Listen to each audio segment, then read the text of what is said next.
The Seahawks prioritized fixing their defense during the offseason. How much better will they be? Looking at some fan-driven responses, we'll be dishing out some bold predictions for the Seahawks defense in 2023 on our Tuesday edition of Locked On Seahawks. You are Locked On Seahawks, your daily Seattle Seahawks podcast. Part of the Locked On Podcast Network, your team every day.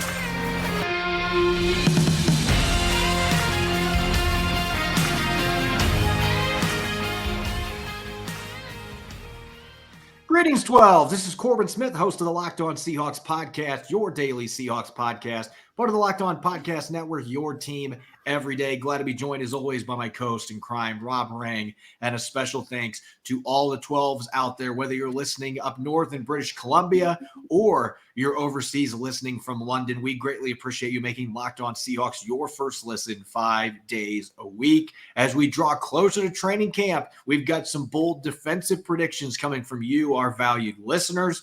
We will be dishing out our tight ends and edge rushers for our all-underrated Seahawks squad, and we'll continue our 90-man countdown with numbers 16 through 13, breaking into the top 15 most important players for the Seahawks in 2023. This episode is brought your way by LinkedIn Jobs, which helps you find the qualified candidates you want to talk to faster. Post your job for free at linkedin.com/LockedOnNFL. That's linkedin.com/LockedOnNFL to post your job for free. Terms and conditions apply.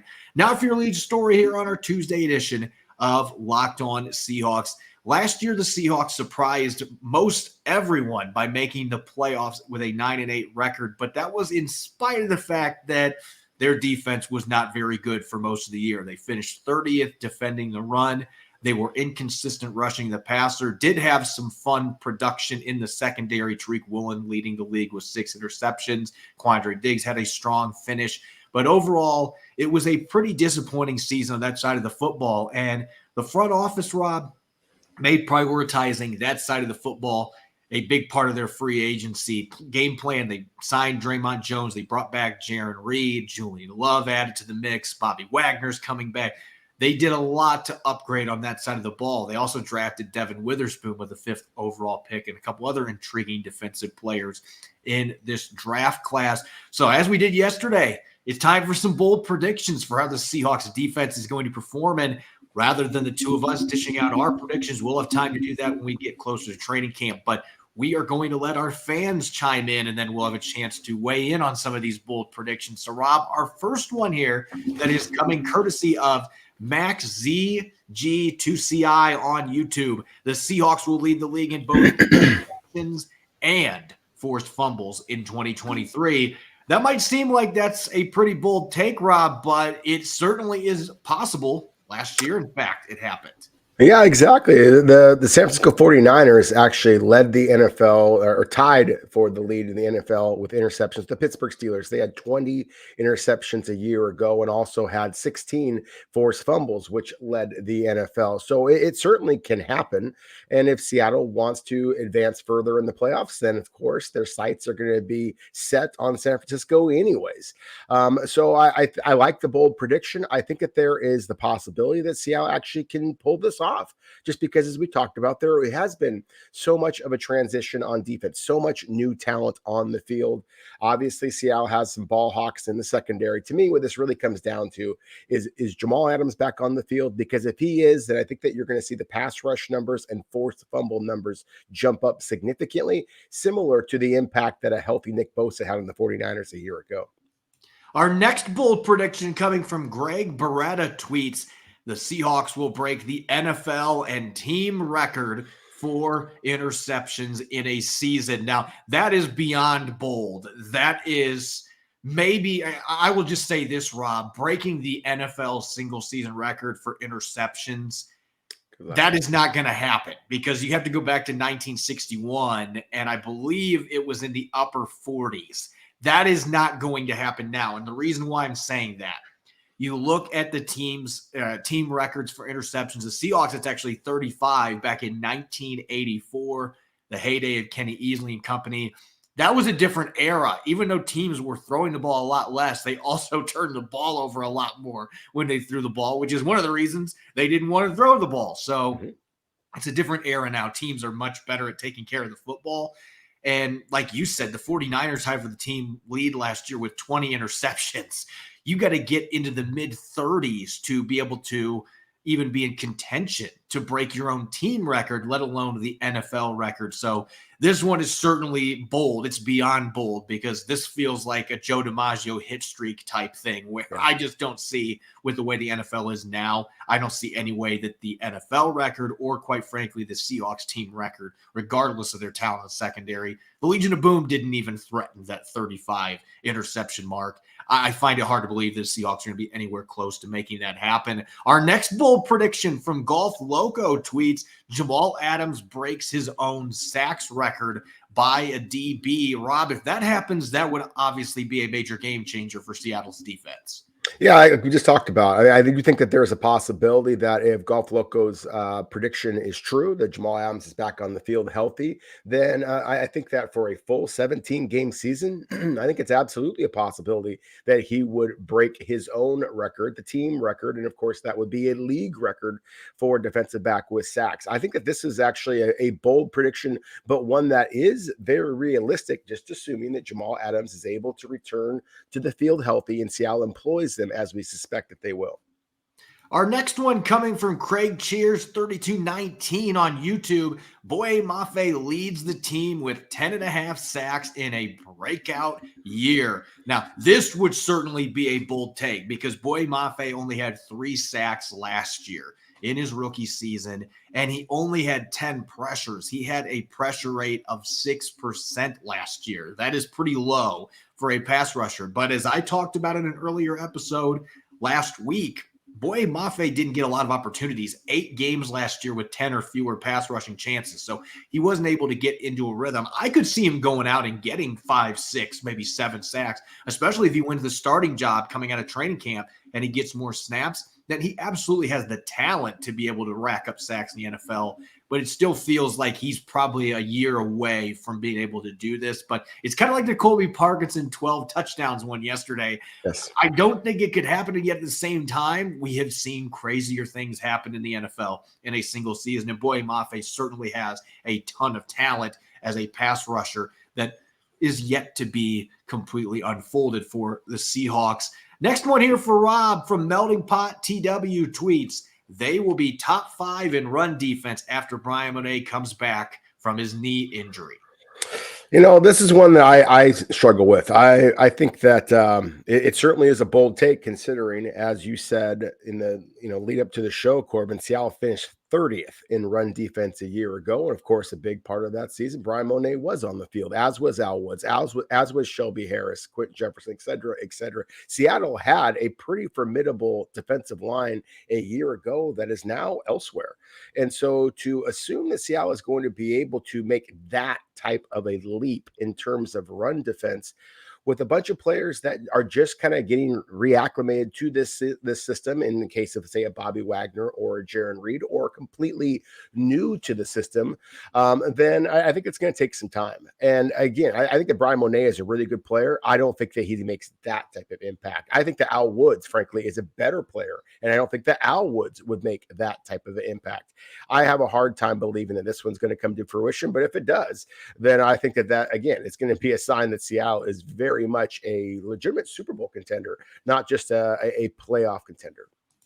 And our last one here, coming from Nathan K1 on YouTube, 3 players will finish with at least 4 interceptions. Now, Rob, that might seem like that is bold, and it has not happened since 2013. So I'll say that right now. It's been a decade since we saw the Super Bowl team. Earl Thomas, Richard Sherman, and Byron Maxwell were the 3 that did it. But it happened in 2011, Thomas, Browner, and Sherman. And then back in 2004, the Seahawks actually had 4 players on that squad that had at least 4 interceptions: Hamlin, Lucas, Boulware, and Trufant. And so it has happened. It's not something that happens often, but it's also not the most rare of feats. And Seattle does have Quandre Diggs, Tariq Woolen, Devin Witherspoon. Jamal Adams is capable of getting a few interceptions. Julian Love is capable of getting a few interceptions. Kobe Bryant can.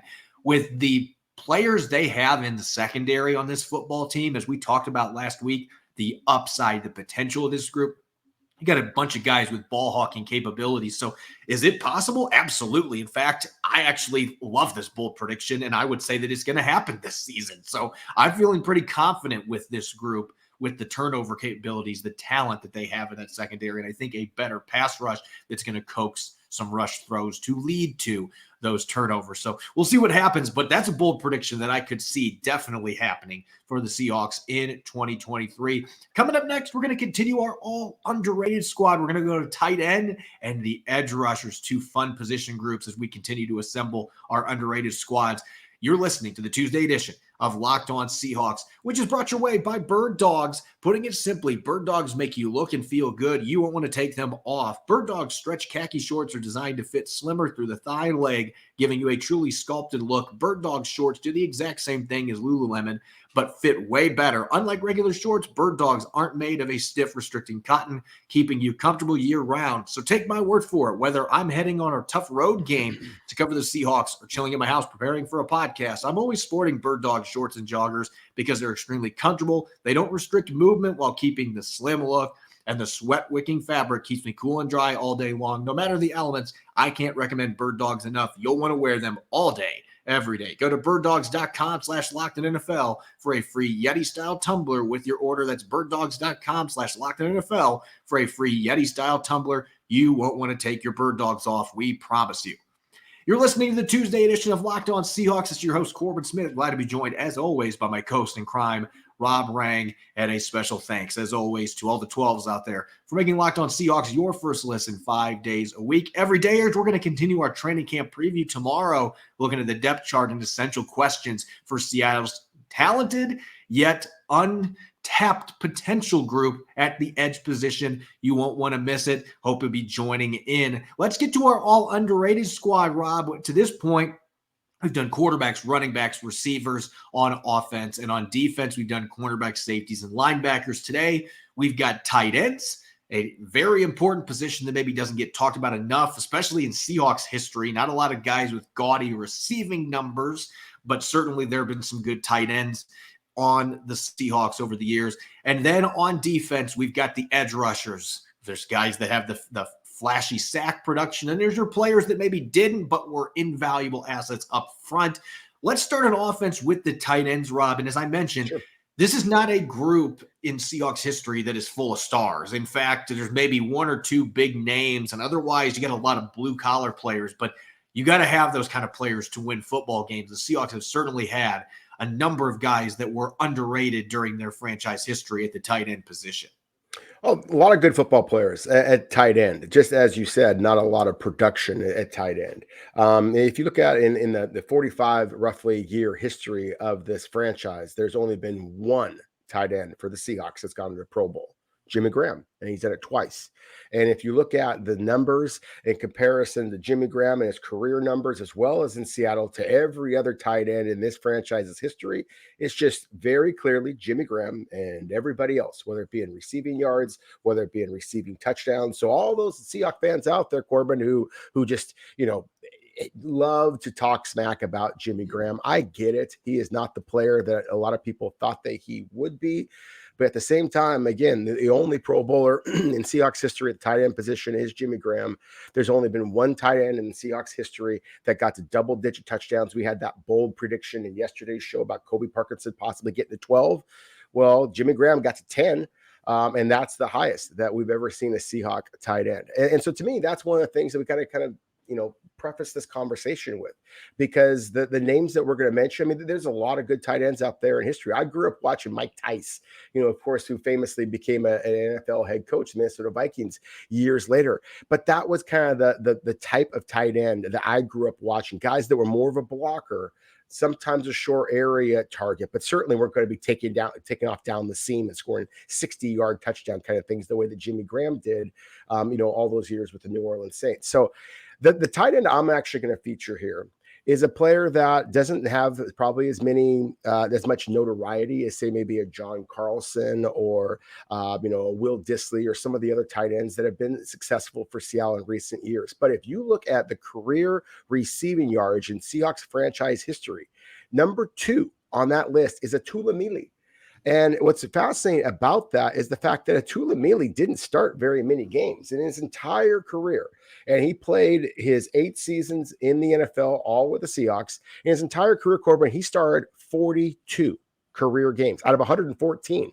So obviously less than half of his career games. And he left the NFL with 1,743 receiving yards total. And that's number 2 in Seahawks history in terms of receiving yards to tight end. So again, it's not a big list of very productive players, but what I remember about Tuilamili is kind of similar to what we have seen recently with maybe a young Kobe Parkinson, in that he was an athlete. He was a guy that could make a catch, make people miss, and generate some yardage after the catch. He was not the most physical blocker. He was not always the most reliable when it came to kind of situational awareness and things like that. He was a better athlete than he was a football player. That's why he was in and out of the doghouse, why he didn't always start games. But in terms of guys who were athletes, guys who I think that Seahawks history has forgotten a little bit about, but in a different situation, I think could have been ultra productive, especially in today's modern era of football. Atuilumili, to me, ranks as the Seahawks' most underrated tight end.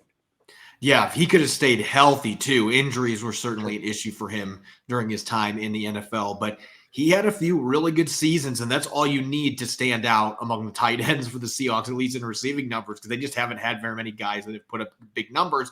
And that's why my selection, much more recent in Seahawks history, Luke Wilson, who's been in the news recently talking about his decision to retire a couple of years ago and basically saying, I wasn't going to play for this football team because I knew they weren't going to be good. And you got to love the honesty. And I think that's one of the reasons that he's always been a fan favorite. And obviously the Techno Thursday, his involvement in getting that started, just a really fun personality. But between the lines, I think he's a very underrated player. This guy was a key cog in their blocking for Marshawn Lynch all those years ago. And the running backs that they had, Thomas Rawls. This guy was not the biggest tight end, but he was physical. He played bigger than his weight class. And he also had over 1,300 receiving yards and 11 touchdowns in his career. Now, those aren't like Kelsey type numbers, nothing close to Jimmy Graham, but those are still really respectable numbers as a receiver in 8 NFL seasons, and he played for some of the best teams that the Seahawks have ever had. He was on that Super Bowl team as a rookie in 2013 and contributed. He wasn't on the bench. He blocked. He played quite a few snaps. So I think Luke Wilson is one of those guys that he's popular for what he did off the field and his personality, but he was a very solid tight end for a number of years for the Seahawks. And so I would love to have him on my team because he was a guy that could occasionally stretch the seam too. There was some ability to win downfield, even if he didn't rack up big reception numbers. He had his moments. He also was really good in the clutch. Just remember that NFC Championship game, that 2-point conversion against the Green Bay Packers, that ball that I think if the Kingdome still exists, the ball would have hit the roof that Russell Wilson threw there. But Luke Wilson is my selection. Now let's get to the edge rushers now. And this is going to be a really interesting exercise because in Seahawks history, they haven't always had those super twitchy edge rushers off the edge. They've gone with some big, strong, bruising fellas off the edge. And I feel like you and I are going to go different directions in this regard. Yeah, when we're talking about 2 different players, the edge rushers rather than one player at tight end, then obviously we're going to, kind of have some different combinations here. And I did basically exactly what you just mentioned there, Corbin. I have one player here who was absolutely a sack master and another player who wasn't really known for his sacks, but wound up being one of the better all-around tacklers and just run defenders in franchise history. And not a lot of people know about him. I'm not sure if we want to start off with, Michael McCrary or Tony Woods, but those are the 2 players that I'm going to be kind of talking about here. And similar to the conversation we just had a moment ago about tight end, to me, when you look at the Seahawks in franchise history, it's very clearly Jimmy Graham and then everybody else. Well, the same thing to me at defensive end. Jacob Green is in the Seahawks Ring of Honor. Why he is not enshrined in Canton, it annoys me. I think that if he played like some of the other players we talked about, the Kenny Easleys, the Dave Browns of the world, the Sean Alexanders of the world, frankly, that they should be in Canton. And if they played for a franchise that maybe got a little bit more press during the 70s, the 80s, the 90s, I think that they might be in the Hall of Fame. Jacob Green has 115 and a half sacks, all of them with the Seahawks. And the next closest after that was all with the Seahawks, is Michael Sinclair at 73.5. I mean, 115.5 to 73.5. Again, that just shows the Huge difference gap. in sacks. I'm going to focus again here, first off, on Michael McCrary. Now, Michael McCrary is one of those players that he started for 4 years he played for 4 years with the Seahawks, only had one big season with the Seahawks, his final season, then signed a free agent deal with the Baltimore Ravens, and that's where he wound up exploding for 2 more years of where he had 10 plus sacks. Wound up having 3 over his career, including 13.5 for the Seahawks in his breakout season, the 4th and final year of his rookie contract. He was a player that was drafted in the middle rounds out of Wake Forest and just kind of gradually became a much better player. We talked about before that the breakout that was predicted for Boye Mafe, right? That he only had a sack and a half a year ago, and can he get to 10 this upcoming season? That's basically exactly what Mike McCrary did. He had 2.5 sacks combined over his 2 previous seasons before jumping up to 13.5 sacks. And everybody talks about like Steve Hutchinson and the poison pill contract and when he left the Seahawks, and it was just a dark day in Seahawks history. I remember being, 20 years old when the Seahawks, when Michael McCrary left for Baltimore. I thought to myself, like, this is exactly the type of player you want to retain. You've developed this player. He is just peaking right now. Bring him back. And instead, he goes to Baltimore. They wound up winning the Super Bowl, one of the great defenses you ever saw on the field. Ray Lewis, of course, Ed Reed get so much credit for that. But if you look at the sack numbers, Michael McCrary is absolutely dominant player there. If you look at complete numbers, Michael McCrary had 71 sacks when he left in the NFL. I believe played like 11 years there. And again, 4 years with the Seahawks. He's not really well known in Seahawks history because he only had the one big season. But Michael McCrary, one of the most underrated pass rushers in league history, in my opinion. If I'm going to switch over just real quick then from the pass rusher expertise that was Michael McCrary to a guy in Tony Woods who didn't have a lot of sacks. Tony Woods wound up with 24.5 sacks over his career, only 16.5 of them in Seattle. But if you look at defensive linemen and tackles, you got guys like Joe Nash and Cortez Kennedy. And then you've got guys like Tony Woods, number 57. And Tony Woods, again, he had been asked to play outside linebacker in a 3-4. He was asked to move down and play defensive end in a more of a traditional 4-3 lineup. He is 6'4", 280 pounds doing that kind of stuff. He was a Seahawks first-round pick out of Pitt all these years ago. And if you look at his career numbers, I mean, it's absolutely unbelievable. 697 career tackles. Corbin, there's so many great pass rushers in Seahawks history. The Jacob Greens, the Patrick Kearneys. Like, for example, Patrick Kearney had one of the most unbelievable single seasons in Seahawks history. Michael Sinclair did the same thing. Both of them were right there among the NFL leaders. Both of them got Defensive Player of the Year votes. And neither of them were close to the 140 tackles that Tony Woods put up in his second season in the NFL when he's an outside linebacker, or the 85 tackles when he was a defensive end a couple of years later. Corbin, Tony Woods doesn't get a lot of credit in Seahawks history, but he absolutely should. He was one of the absolute best defensive linemen in Seahawks history, just not one of the great pass rushers. That's why I wanted to kind of mix and match here, feature a pass rusher as well as a more of a traditional down defensive lineman. Yeah, but you had 2 bigger bodies, and I decided to go more for the twitch. And so I got to start off Rufus Porter, late 80s. Our older Seahawk fans are going to remember him vividly. He had, what a journey. He comes into the league from a FCS school, and he's a Pro Bowler as a rookie, but not because he's rushing the passer. He's a special teams Pro Bowler. And then a couple years later, he gets double-digit sacks in a 3-year span, Rob. He had at least 9.5 sacks 3 times in a 4-year span. And then things faded. Once he hit a wall, he really struggled and ended up in New Orleans and didn't have a strong finish to his career. But for a 4-year span, he was as dynamic of an edge rusher as you'd find in the NFL. And I still maintain today, if Rufus Porter was playing in today's game, he's a perennial 15-sack guy. He was that explosive, had those kind of moves off the edge. And he was playing in an era they didn't throw the ball a lot. If he was playing today and he had all the chances to go after quarterbacks, he'd be getting $15 to $20 million a year. He'd be one of the best pass rushers in the NFL. And so I thought he was a really good player. His story's great, being a guy that comes up as a special teams ace, then eventually becomes one of the best pass rushers in the NFC. And then more recently, Chris Clemens. And I know Seahawks fans loved Clemens during his time, but he was just not viewed as one of the better pass rushers nationally. He didn't get the recognition that he deserved. He was a journeyman that had played for a bunch of different teams. And Pete Carroll said, I want to bring him in. I want that veteran presence. He's an underrated run defender. He can get after the quarterback, high motor guy, high character player. We got all these young guys we're bringing in. We need a few veteran leaders that can help bring those guys up. Chris Clemens was one of the key ingredients to getting that football team to where they could win a Super Bowl. And oh, by the way, he had 3 straight years with 11 or more sacks. So he was extremely productive and yet didn't make a single Pro Bowl in any of those 3 seasons. And so that to me is a travesty. In terms of a 3-year span, he was as good as any pass rusher the Seahawks have had.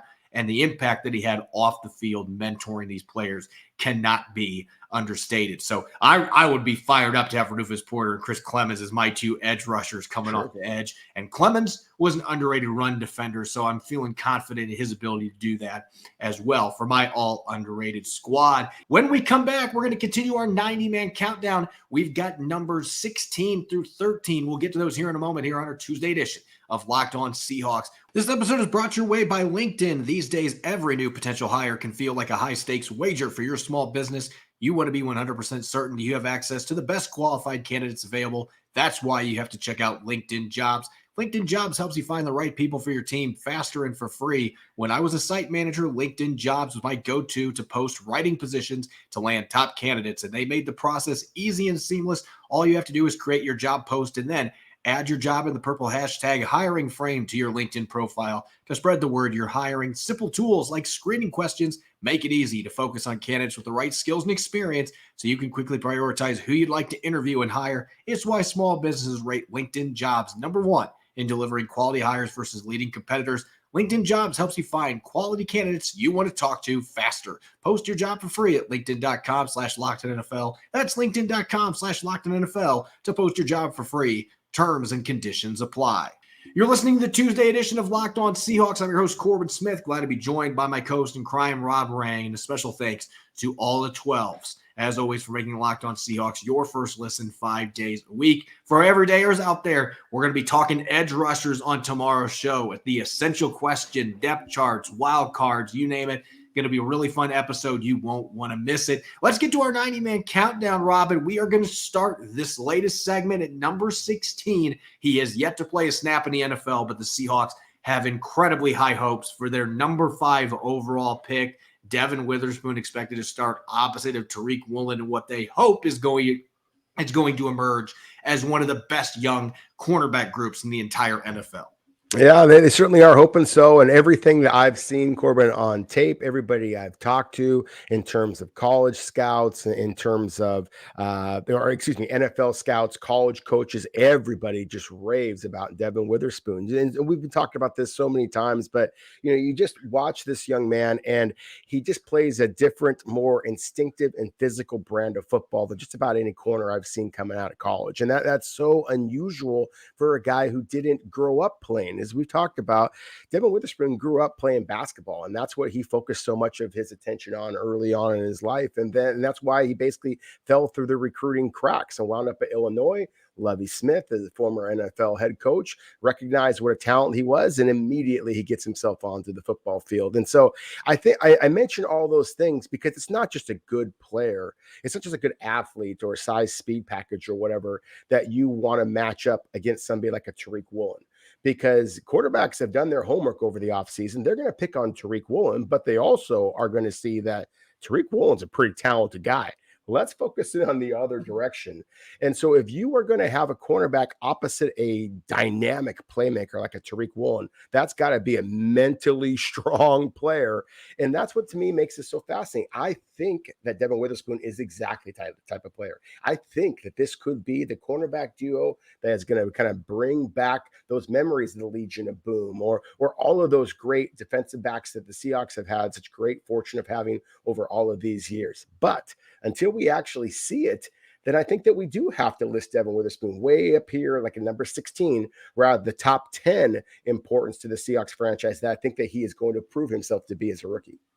I think he absolutely has that mindset that is going to be needed as that corner opposite Tariq Woolen. You just read about how he became upset if he was not defending the other team's best receiver. If they were in the slot, you better put me in the slot. I want to be defending the best player there. And they're not going to beat me. You look at the numbers last year.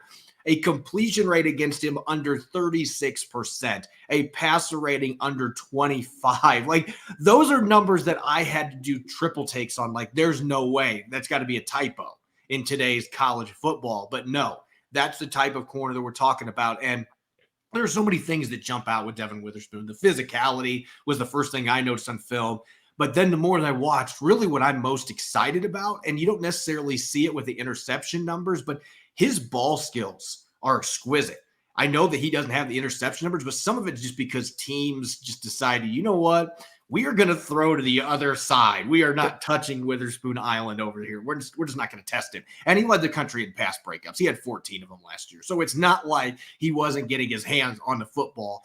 He had a couple interceptions against Purdue that I think should have counted, and they called some really ticky-tack penalties on him. So this guy has the ability to be a 5, 6, 7 interception in a season type player. He's got those kind of ball skills.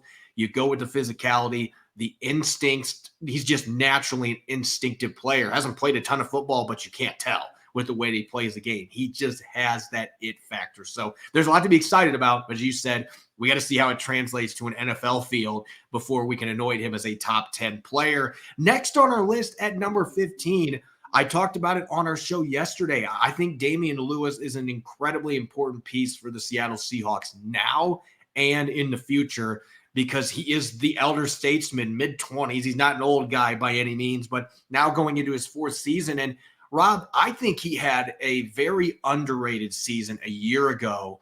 He gave up 3 sacks, 19 pressures, probably was their best run blocker on the entire offensive line. He's cut down in his penalties the last couple years, and he was a top 12 graded guard in both run blocking and pass protection from Pro Football Focus. There were certainly some games where I didn't think he was quite as good as others, but much more consistent than his injury-marred sophomore season. And this still feels like a player that's ascending. And oh, by the way, he's got plenty of motivation going into this year, going into free agency next March. He's looking to get that big payday that the Seahawks have not given to a guard for several seasons. Yeah, you just took the words right out of my mouth right there, Corbin. Is that, if you enter free agency as a 4-year starter, experience at both guard positions as well as center, the way that Damian Lewis has, and you are viewed as, I think that you correctly portrayed him as kind of still an ascending player, then you're very likely to get paid. And that's one of the reasons why I made the argument yesterday that I think the Seahawks are going to want to re-sign Damian Lewis. I think that if they do want to, then they better get on it because, otherwise I think that this is a candidate that is going to price himself out of their market. Seattle has not invested a lot of money in the interior or the offensive line in the past. I think that they absolutely should with Damian Lewis. I just don't know that they will. So to me, it's going to be a fascinating one. Again, one of the things that you mentioned there is that Damian Lewis was arguably Seattle's best offensive lineman a year ago. I don't think there's any argument to it. I think that he was absolutely Seattle's best offensive lineman a year ago. I don't think that he was flashy. I don't think we're talking about a all-pro caliber player, maybe a Pro Bowler, in a good year. But I think that he is that type of a player. I don't think that he's an elite player. But as we talked about before with Michael McCrary, the edge rusher that I kind of, complained that the Seahawks allowed to leave via free agency years ago, when you have an ascending kind of homegrown player, McCrary went to college at Wake Forest and Damian Lewis, of course, at LSU. Neither of them are truly homegrown, but I just mean that you draft them, they get into your starting lineup, and they continue to show improvement. Then those are the players that you want to build around. Yeah. And the elder statesman, the leadership element that you talked about before, I think is critical, especially the youth that you have at left tackle, obviously right next to Damian Lewis, and at the center position, potentially, whether it be Oluwatimi or be Brown, it's going to be a new center there. So I think that Damian Lewis it's as important of a position, as important of a year as it possibly could be for him in Seattle's offensive line. Let's get to one of the more polarizing players on Seattle's roster. Coming in at number 14 in our countdown, an incredibly talented pass rusher. And we have seen spurts of 5 or 6 games where he has been as dominant as any edge rusher in the NFL. And then there have been 3 or 4 game instances where he just disappears. And that would be Darrell Taylor. I still think that the ceiling is there for this kid to be a 13, 14, 15 sack caliber player. He had 9.5 sacks last year, even though he played fewer snaps than he did this season before when he got 6.5. This guy is an incredibly talented, explosive rusher off the edge. He's got great bend at the top of his rush. There are some really good counter moves he's developed. There's a lot to like about him, and he can force fumbles, 4 of them last year. He knows how to create turnovers when he gets to the quarterback. But the big issues, one, the inconsistency that we've seen rushing the passer, having games where he just goes kind of AWOL. And then 2, where's the run defense? That's really the biggest issue here, because what's holding back the snap opportunities for him to get 13, 14, 15 sacks, the Seahawks took him out of the starting lineup after 3 games last year because teams were at will running the football to his direction and taking advantage of the fact that he wasn't holding up firm at the edge. He was guessing too often with his gaps and leaving tackles on the field as well. So that is really where this kid has got to blossom. He has got to find a way to be a respectable, competent run defender so that the Seahawks can keep him on the field for more than just situational pass rushing opportunities. If he can do that, then the sky is the limit as a pass rusher. But he's got to give him a fighting chance by giving himself more snaps. I think he will this year. I really do. And the reason why is I think that he's going to have the same thing as we talked about a moment ago with Damian Lewis, is there is going to be a motivating factor with Darrell Taylor now entering the final year of his respective deal this upcoming season. And so when the Seattle draft, as I mentioned a moment ago, when I started talking to people about Devin Witherspoon, going back and talking to some of the college coaches and some of the scouts that go through Champaign, Illinois, and all that, everybody to a man was excited about Devin Witherspoon, to a woman, actually, because some of the people talked. But the point is, when I talk to people about Darrell Taylor, people who were huge Tennessee fans and things like that, they kind of were a little bit hesitant. There was a little bit more like, well, he's going to frustrate you. There's going to be peaks and valleys with him. And of course, as you just said, that's exactly what it's been with Darrell Taylor. But I do remember the Darrell Taylor, his senior season at Tennessee, going to Mobile, Alabama, which he wasn't able to play there, but he was able to kind of meet with people and you were able to see his dynamic athleticism really on display his final year. That's the reason why, obviously, the Seahawks made that selection. I really think that Darrell Taylor is one of those kind of guys that's just wired a little differently, and I think he's going to have the best season of his NFL career this season right now for the Seahawks this upcoming year. And I think that he's going to at least get to that 9.5 sacks. I think he's going to at least get to 4 forced fumbles. I think he's going to be Seattle's team leader in sacks and forced fumbles this season. I just don't know that he has been consistent enough to justify the big kind of contract I think that he's going to want. I think that you articulated his strengths very, very well. His initial burst, his bend around the edge. There's just so damn many times he sells out with that speed rush outside. And then, as you said, he either is unable to pin himself back inside and be able to offer anything in run support, or again, he goes so far outside that there's just this huge rushing lane there. He's got to develop some counter moves. He's got to develop better awareness of the football around him. And because Seattle has defensive ends around them that they're going to basically eat up his playing time if he doesn't do it right now. And again, that's all the more reason why I think that you're going to see a fitter, more focused Darrell Taylor in 2023. Wrapping up our 2020 NFL draft tour. This will be the 3rd straight player from that draft class here on our countdown. This is the one with the most uncertainty, and it's because Jordan Brooks is coming back from a severe injury. He looks to be well ahead of schedule with some of the workout videos that I've seen. We got to remember, he had his surgery to repair a torn ACL in mid-January, so he is still somewhat early in that recovery process, and yet it looks like it is a realistic possibility that Jordan Brooks could be on the field at some point early in training camp, active. And I don't think anybody envisioned that was going to happen. This is an Adrian Peterson type recovery. Now, the Seahawks can only hope that the production on the field is like Adrian Peterson had coming back from his torn ACL, rushing for over 2,000 yards. can you have another big season from Brooks? And you want to talk about motivation. The Seahawks declined his 5th-year option. So he is going to be a free agent next March as well. And before that injury, the tackles were there, 148 tackles last year. He has been a tackle machine ever since the Seahawks brought him in as a first-round pick out of Texas Tech. What I want to see more impact plays from this kid. He had 1 sack. He has yet to have an interception in his career, only a couple pass breakups, 1 forced fumble. He's been a very good run defender for the most part. He missed more tackles last year than what he typically has. But this guy has typically been a very reliable tackler against the run. He's filled his gaps well. Rob, I want to see the impact plays. Can they find a way to get another blitz or 2 that leads to a sack? Can they get an interception? Can he get a few more pass breakups? Can he get in the backfield for a few more tackles for loss? We didn't see very many of those last year. The year before, he had 10. Last season, those splashy plays just weren't there. So I didn't think he was quite as good as he was in his second season. And now he's coming back from a significant injury. So there's no question that there's a bunch of question marks here, but he's also going to have that motivation. Hey, I've got another contract to play for here. Get healthy, go out and have a big season. And certainly that would help the Seahawks defense all the way around. Yeah, there's no question about it. You covered a lot of what I wanted to say there about Jordan Brooks as well. I'll just say that I think that it was predictable that Jordan Brooks would have a little bit of a drop off last year, just because he was the guy now wearing the green dot, and he just didn't play as fast as he did before. Before it looked like he was playing free and loose, because I don't know that he had the responsibilities that he had this past season.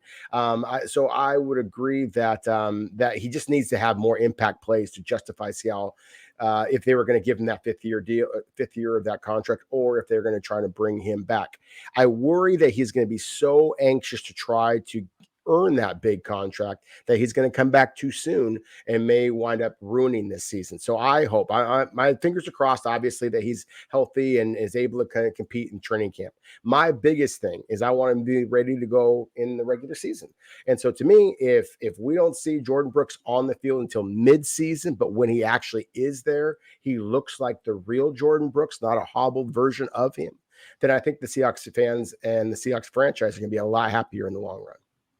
Real quick before we sign off, I just want to take a moment here. Those of you that have been following the podcast since even before it became Locked On Seahawks, back when we had the Seahawk Maven podcast, and even the Legion of 12 radio podcast, many of you may remember all the film breakdowns that I used to do. I still do some film studies for all Seahawks, but you remember all those film studies that I put out. And over the years, I have had a partner that has helped me with studying those film breakdowns, my kitty cat, Peyton, and unfortunately passed away today. So I just wanted to say that we're commemorating this episode to him, and he was a diehard film viewer over the years. And so just want to make sure that we get that here for today's show. As always, you can follow me on Twitter at Corbin Smith NFL. You can follow Rob at Rob Ring.